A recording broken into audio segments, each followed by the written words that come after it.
Nous recevons ce soir une sommité du monde de la science, de la génétique. Professeur Jacques Semporé, vous êtes, je l'ai dit, professeur titulaire des universités en biologie moléculaire et en génétique moléculaire. Vous êtes le directeur général du Centre de recherche biomoléculaire Pietro Aningoni Sebra. Vous êtes président de la Société africaine de génétique Session Burkina Faso. Vous avez 2 doctorats, un doctorat en génétique moléculaire appliquée aux sciences médicales. Vous avez un doctorat en bioéthique. Vous avez copublié 569 articles scientifiques dans des grands livres scientifiques tels que Nature, Nature Genetics, Nature Communication. Vous avez dirigé 63 thèses de doctorat qui ont été soutenues. Vous avez dirigé 480 et 150 et plus mémoires de recherche dans le comment on appelle ça, master, pardon, merci de m'aider. Vous êtes membre de l'Académie des sciences en Afrique et partout dans le monde. Vous êtes enseignant, chercheur aussi dans une université en Italie. Professeur, on ne peut pas dire tout sur vous, mais vous n'aimez pas la lumière, c'est votre spécialité d'ailleurs. Quand on vous a invité, vous avez voulu désigner une personne pour vous représenter, mais cette fois-ci nous avons dit non, nous voulons que le professeur lui-même y vienne. Vous êtes aussi auteur, il faut le dire, de 4 brevets d'invention internationale dans le secteur de la génétique. 4 brevets d'invention. On parlait de la recherche scientifique le dimanche dernier, on disait que les chercheurs burkinabés ne trouvaient pas. Nous sommes en face d'une personne qu'on voit peu, mais qui travaille beaucoup et qui n'aime pas la lumière. Aujourd'hui, on vous met sous la lumière.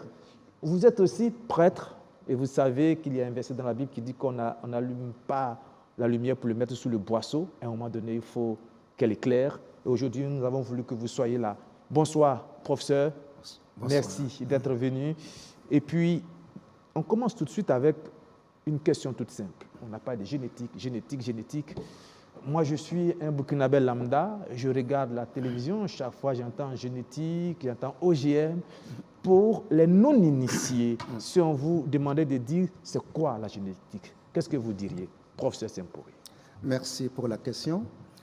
La génétique, c'est un mot qui provient du grec antique, génos. Et les latins ont traduit ça par genius. Pour dire,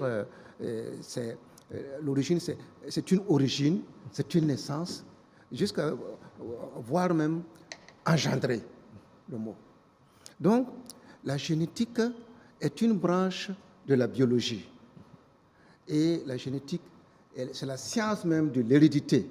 Vous savez, quand quelqu'un a son papa et ses parents qui sont riches, s'ils font 1000 ans et après ils meurent, l'enfant hérite ça, leur bien.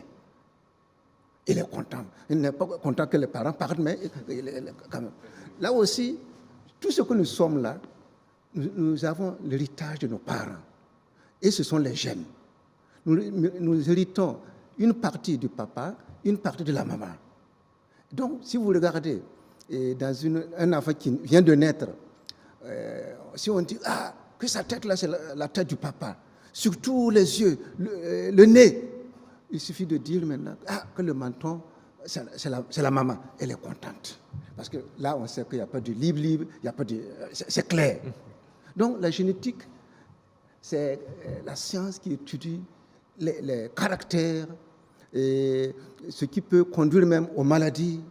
Donc, la génétique, en plus de cela, ça s'est développé après Mendel, qui est le père de la génétique. Un génie génétique, parce qu'avant, on regardait, on disait, ça c'est comme ça, ça c'est comme ça. Maintenant, on peut aller couper les gènes, aller transférer ça, on peut enlever le gène d'une mouche et aller mettre ça dans le gène de la tomate. Pour que la tomate, là, au niveau, il y ait la protéine de la mouche. Ce sont les OGM. Donc, la génétique est fondamentale aujourd'hui. Ça nous aide à nous adapter pratiquement, par exemple pour les plantes, à les rendre plus adapté soit au stress hydrique, soit au stress oxydatif. Donc, et en même temps aussi, on peut se servir de ça pour soigner les malades parce que moindre mutation, changement dans les gènes et on a des maladies. Vous voyez même, par exemple, pour la drépanocytose. Si il y a 3 lettres GAG, si le G reste et le A la change en T, ça devient la drépanocytose. Une simple lettre. Et quand on regarde, nous, on a 26 lettres d'alphabet pour écrire nos lettres d'amour, nos lettres, les proses, les poésies. La nature a seulement 4 lettres pour décrire ce que nous sommes ici. Là. Et au monde entier, au niveau mondial, il n'y a pas 2 personnes identiques. Sauf les vrais jumeaux. Mais là aussi, avec l'épigénétique, on peut les distinguer. Donc la génétique est fondamentale. Ça fait peur, mais aussi, il y a de l'espérance. D'accord. En termes d'espérance, quels sont les... Citez-nous quelques grands pas qu'on a fait humainement dans le secteur de la santé ou même de la production agricole, des grands pas qu'on a fait grâce à la génétique. Oui, il y a beaucoup de... On a fait des pas de géants au niveau de l'agriculture pour faire, par exemple, on peut faire produire la banane vaccinante. L'enfant mange la banane et puis il est vacciné contre la poliomyélite. Ah, d'accord. Ah oui. Grâce à la génétique, ça peut se faire. Ah oui. C'est-à-dire que l'enfant prend un comprimé, oui. Il peut manger une banane, oui. Et puis la banane est comme un vaccin. Ça dépend du gène qu'on a intégré dans la banane. D'accord. On peut aussi, vous voyez, le lait maternel est fondamental pour l'enfant. Il y a ce qu'on appelle la lactoferrine, qui protège l'estomac de l'enfant des infections. Or, souvent, les femmes ne veulent plus faire les à cause de la beauté, etc., etc. Donc, on prend le lait des vaches. Or, il manque la lactoferrine, n'est pas bien exprimée. On a trouvé moyen de prendre le gène de la lactoferrine au niveau de l'homme, de la femme, et on a inséré dans un taureau. Okay. Et ce taureau, quand il a fécondation, les petits qui vont naître là ont le gène de la lactoferrine, qui est un lait maternel comme lait humain. Donc vraiment, dans la production animale, on peut aussi faire lutter pratiquement contre les maladies. Ou alors, au niveau de la médecine, on peut aussi l'utiliser pour soigner, mais c'est un couteau à double tranchant. Ça peut faire du bien, comme s'il peut faire du mal. C'est comme l'eau. L'eau. Quand on ne boit pas, on se déshydrate. On peut aussi se noyer dans l'eau. Le couteau sert à préparer et on mange, mais aussi ça peut servir à tuer. Donc, il faut bien l'utiliser. Sinon, la génétique, si on ne l'utilise pas bien, ça peut même détruire l'humanité. D'accord. Revenons un peu sur les OGM, les organismes génétiquement modifiés. Vous savez qu'il y a beaucoup de supputations sur les OGM. On dit que ce sont les aliments qui sont produits à base d'OGM donnent des maladies, notamment le cancer et plusieurs autres maladies. Il faut faire attention. On a vu le coton OGM, tout ce qui est OGM aujourd'hui. Est-ce qu'aujourd'hui, c'est dangereux de consommer des productions agricoles issues de la manipulation génétique? Est-ce que c'est dangereux? Vous voyez, ce sont des luttes des titans. Parce qu'au moment où l'Europe développait la nutrition animale, faisant manger aux porcs, aux vaches, les os humains broyés, et qui sont arrivés à la vache folle, en ce moment, les États-Unis développaient la transgénèse, c'est-à-dire les OGM, avec le riz OGM, blé OGM, courge OGM, etc., coton OGM. Et quand il y a eu la vache folle au niveau de l'Europe, les États-Unis ont dit embargo, nous ne voulons pas vos vaches folles, vos poissons fous, gardez-les pour vous. Et quand les États-Unis aussi ont fait disons, produits transgéniques, les Européens ont dit non, embargo, nous ne savons pas ce que ça va donner dans 20 ans, dans 30 ans, peut-être ça va percer les intestins de nos enfants. Mais comme les États-Unis sont très forts en gesticulant, les Européens étaient contraints d'accepter, mais étiqueter. Mais ce qui est sûr... Et les Africains dans tout ça? Hein? Et les Africains dans tout ça? Les Africains étaient en retard à l'heure de l'industrialisation, en retard au niveau de la chimie. On sera encore en retard au niveau de l'évolution verte. Mais ce qui est sûr, nous ici, parfois je regarde, il y a des gens qui disent qu'ils ne veulent pas les OGM, alors que le matin, par exemple, ils se piquent avec, par exemple, l'insuline, ceux qui ont le diabète, pour diminuer la glycémie. Ils se piquent avec l'insuline, qui est un produit OGM. Et à 9h maintenant, ils sortent dans les places là, abat les OGM, alors qu'ils sont plus sages le matin. Les produits, ou bien l'insuline à base qu'on produit maintenant, je dis l'insuline, l'interférone, est à base des OGM.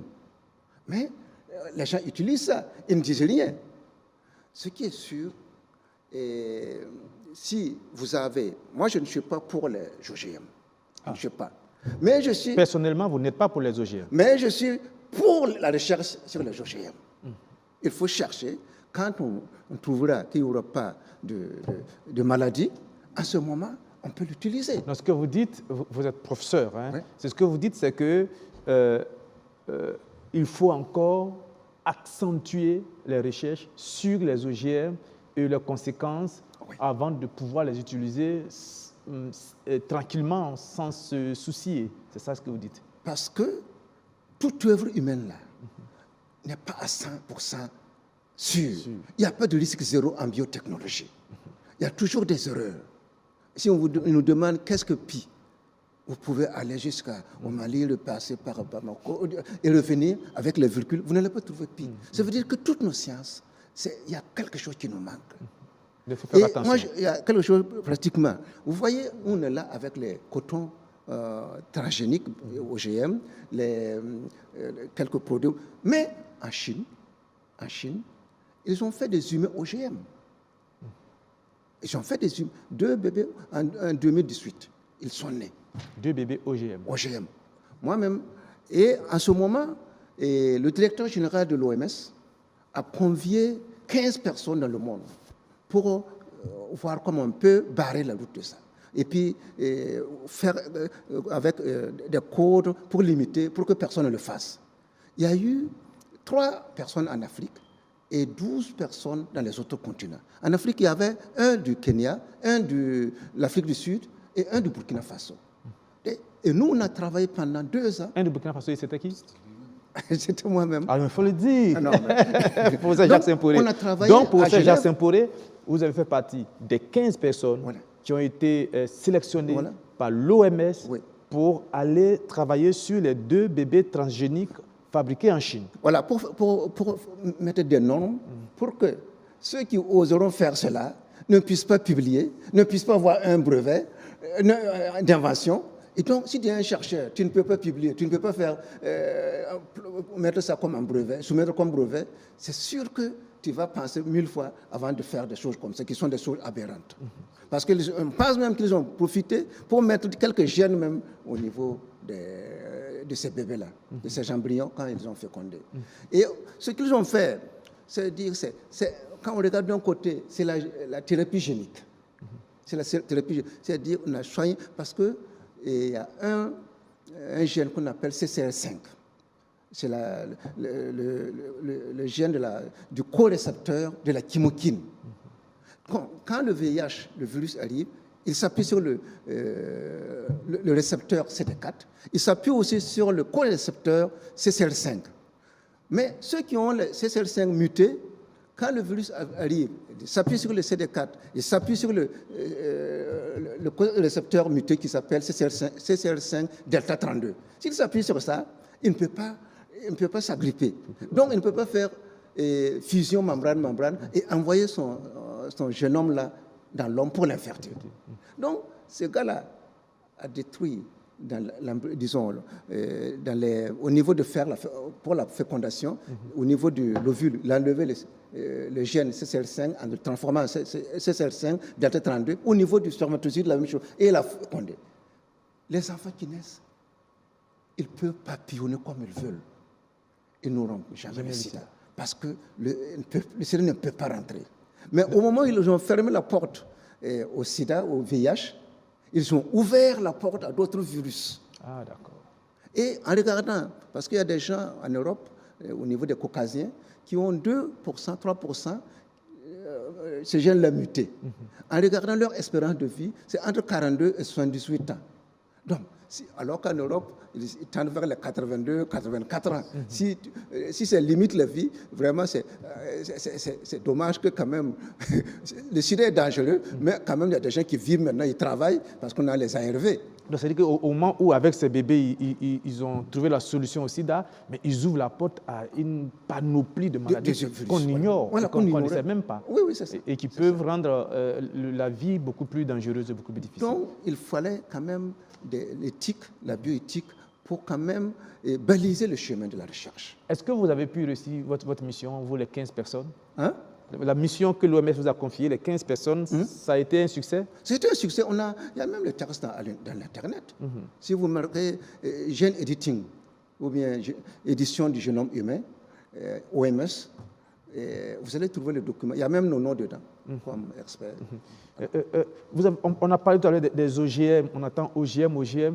C'est quoi les OGM? Quand on dit cette banane est une banane OGM, peut-être que cette igname est une igname OGM, ce riz est du riz OGM, ça veut dire quoi? Ça veut dire que les chercheurs visent quelque chose de particulier. Si c'est la banane, et puis il y a des insectes ou bien des prédateurs qui détruisent la banane, ils peuvent chercher un gène à l'extérieur et l'insérer dans la banane pour que les insectes ne puissent plus manger, détruire la banane. S'il veut aussi, s'il y a le stress hydrique, ne résiste pas à la sécheresse, on peut trouver un gène qui peut faire résister la banane à la sécheresse. On met, donc à ce moment, le bananier va survivre même dans les lieux arides. Si on s'en tient à votre démonstration précédente, c'est-à-dire qu'en même temps qu'on règle ce problème des insectes ou du stress hydrique, on peut ouvrir d'autres portes aussi. C'est ça. Et en l'insérant, on peut aussi perturber d'autres gènes, parce qu'on ne maîtrise pas encore les relations gène-gène, protéine-protéine. Mais cela dit, les OGM peuvent être aujourd'hui une solution à l'insécurité alimentaire dans beaucoup de pays. Oui, ça peut être. Ça peut. Et aux États-Unis, ils mangent ça, j'utilise ça. Mais moi, je me dis, ce sont des suppositions. Dans un pays où il y a la disette, les enfants meurent de faim, et vous avez du blé OGM, du riz OGM, du maïs OGM et des légumes OGM. Si vous ne leur donnez pas, ils meurent tout de suite. Si vous leur donnez, peut-être dans 50 ans, ils auront une maladie. Mais au moins, ils auront vécu jusqu'à 50 ans. Oui, ils auront vécu. Et en même temps aussi, on peut avoir l'espérance que dans 50 ans, on pourra soigner cette maladie. Ah, d'accord. Donc, du point de vue éthique, s'il y a ce point-là, chacun, si tu ne donnes pas, il va mourir, mais il n'aura même pas 5 ans de vie. Mais vous êtes spécialiste de la bioéthique aussi. Est-ce qu'aujourd'hui, la manipulation génétique, les spécialistes de la manipulation génétique dont vous faites partie, est-ce que vous êtes dans une position de défiance vis-à-vis de ce que la providence divine a déjà institué? Est-ce que les généticiens défient Dieu? Je vous pose la question à vous, professeur Jacques Saint-Poré, je vous pose la question à vous, Père Jacques Saint-Poré. Vous voulez me voir? Non, la génétique veut aider l'homme à s'adapter. Il ne cherche pas à les détruire, sauf quelques-uns, je ne sais pas quel motif. Vous savez qu'actuellement, avec le GAFA, certainement vous connaissez le GAFA, Google, Apple, Facebook et Amazon. Les GAFA. GAFA, voilà. Les GAFA, oui. On peut ajouter même GAFAM avec Microsoft. Oui. Donc, ils disent que mourir à 500 ans, c'est un malheur. Il faut arriver à 1000 ans. Parce que comme nous avons, par exemple, actuellement, des magasins où il y a des pièces de rechange pour les voitures, les motos, etc., viendra le temps où, dans des cliniques, on aura des cœurs, on aura des reins. Et toi, tu dis, je veux ce poumon d'athlète là, je veux ça. Donc, il va vivre pour longtemps. Donc, on ne défie pas Dieu. De toutes les manières, comme vous m'avez appelé Père, je vous dirais que nous sommes créés à l'image de Dieu, à sa ressemblance, créateur. Ah, d'accord. Donc, Vous me défiez, d'accord, je comprends ce que vous avez dit. Donc, on peut aussi créer, mais en griffe. C'est pour amuser la galerie, je comprends. C'est pour un peu jouer. Oui, je comprends. Sinon, on sait que la génétique doit avoir des limites. Il ne faut pas que nous apprenions à être des apprentis sorciers et des gens qui cherchent à savoir, en manipulant les choses comme ça. Est-ce que vous croyez qu'on peut, avec la manipulation génétique, il peut arriver qu'on puisse créer des humains hors ovules et spermatozoïdes? Ah oui, parce qu'actuellement, ce que les gens pensent, hein, dans le futur, on n'aura plus besoin du sexe pour procréer. Non. Il suffit de prendre une cellule de la peau, on leur rend une cellule IPS avec des facteurs de croissance, on le fait devenir embryon. On peut aussi le faire devenir tissu du cœur, tissu du rein, tissu du cerveau. Ce qui est vraiment chose là, c'est quand on le rend tissu cérébral. Là. Parce que ça a été une question même du Conseil de l'Europe et qu'ils ont cherché des gens même au niveau mondial pour demander qu'est-ce qu'on en pense. Ils ont pris le morceau de peau, ils ont transformé ça en cellules neurales. Et c'était dans une boîte à pétri, à dimension 3. Il y a eu prolifération. Et dans cette boîte-là, il y a eu des flux, comme des flux nerveux, l'influx nerveux. On dirait qu'il y a la pensée.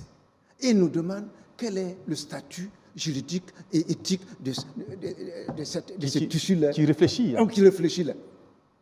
Est-ce un homme? On ne peut pas dire que c'est un homme parce qu'il n'a pas l'expérience que nous avons, la vue, tout. Mais il y a même, c'est du matériel humain qu'il faut respecter.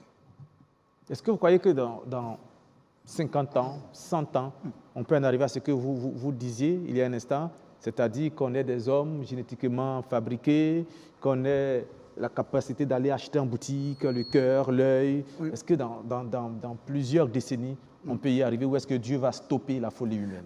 Que les gens disent que la science, la technologie a rejoint la science-fiction. Ce qu'on voyait que c'était science-fiction il y a 20 ans, 30 ans là, c'est devenu une réalité. Et je pense que la science va progresser toujours et la technologie. Surtout maintenant, on a la convergence des sciences. Vous savez, on a l'intelligence artificielle aujourd'hui. Voilà. Si on converge l'intelligence artificielle et la génétique, on va vers des... Vous savez comment les médecins faisaient pour dire qu'un tel a la glucose, disons, la glycémie haute. Il n'y avait pas de spectre. Il n'y avait pas de machine pour doser ça. Chaque malade venait, même s'ils sont 50, avec une boîte d'urine, et les médecins goûtaient chaque urine. Ah, d'accord. Pour voir s'il y a le sucre. Ah, ce médecin-là, vraiment.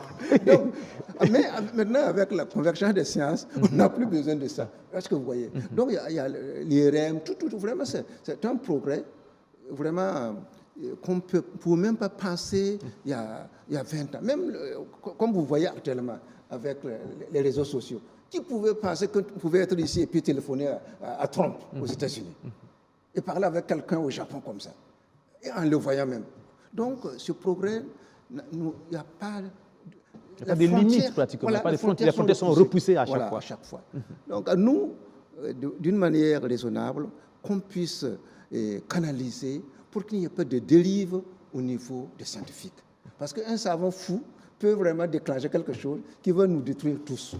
C'est une fierté pour nous aussi de vous recevoir. Je le disais, vous n'aimez pas être sous la lumière. Merci d'être venu cette fois-ci. Merci pour l'amabilité. On sait que vous êtes très occupé aussi. Votre agenda est très chargé, mais vous avez voulu venir sur le plateau de BF1, sur le plateau de 7 Info. Vous êtes dans la cour des grands aussi ici, parce qu'on reçoit ici les grands. Merci d'être venu, professeur Saint-Pauris. Vous avez peut-être un dernier mot à dire, un thème qu'on n'a pas pu aborder et qui vous tient à cœur. Non, je voudrais seulement vous remercier de m'avoir invité et de pouvoir communiquer un peu aussi ce que je sais. Et je pense que c'est tout. D'accord.